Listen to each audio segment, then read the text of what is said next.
இது அட்டை வந்து ஃபார்வேர்டு. அட்டம் அடிக்கிறவங்க யார்? எல்லா இதுலேயும் குத்து 12 குத்து தான் இருக்கணும்னு சொல்லிட்டாங்க. ஃபுல்லாகவே என்ன 65 நீடில் தான் போடுறீங்க சரிங்களா? ஓகே. இது ஓப்பன் டவரு, ஸ்லீவ் வந்து ஓப்பன் டவரு, எல்லாமே 2 CM ஊசி, பக்கத்து ஊசி. ஓகே சரிங்களா?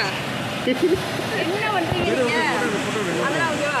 ஒத்த ஊசிக்கு 3 mm 4 mm வச்சு ஒத்த ஊசி வச்சுக்கோங்க. ரிப்பு கரெக்டாக இருக்கணும். ஹோல்டிங்கு ப்ளஸ் லூப் இருக்குது. லூப்புக்கெல்லாம் நான் மெஷர்மெண்ட் தந்துடுவேன்.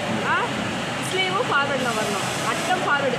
அட்டத்தில் வந்து பிசிறு மட்டும்தான் எடுக்கிறீங்க, வெட்டுக்கு ஜாஸ்தி விடக்கூடாது. அட்டம் அடிக்கிறவங்க பார்த்துங்க, ரிப்பு கரெக்டாக மாட்டியிருக்கணும். பிசிறு மட்டும்தான் எடுக்கணும், ஜாஸ்தி வெட்டுக்கு போகக்கூடாது. போதும் போதுங்க. அது இல்லை, அது ஓகே. குத்து 12 குத்து வச்சு தான் அடிக்கணும்.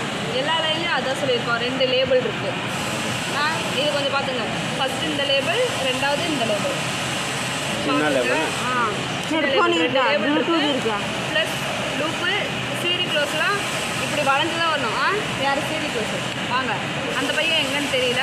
சீரி க்ளோஸ் எப்படி இருக்குன்னு பார்த்துங்க. இதே மாதிரி தான் சீரி க்ளோஸ் இருக்கணும். ஃபுல்லாக இங்கே அட்டத்தோட அட்டமாக ஜாயின் பண்ணக்கூடாது. ஏன்னா அட்டம் ஃபார்வர்டு வரும்போது பீஸ் வந்து முன்னாடி போயிடும் ஜாயினிங். அதனால் அப்படி போகக்கூடாது. இப்படி வளையமாக இப்படி தான் வரணும்.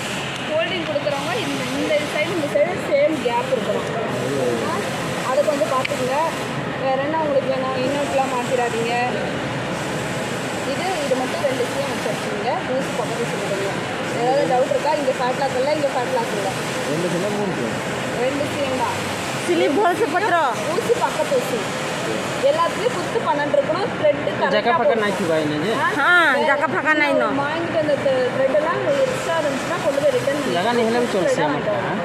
பத்திர ஃபார்வர்ட் ஸ்லிப் எங்கே ஜக்கா இல்லை?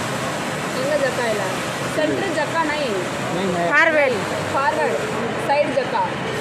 ஓகே, சைடில் தான் ஜக்கா இருக்கும். சென்டரில் மேட்ச் பண்ணக்கூடாது ஜக்காவோட. Okay okay.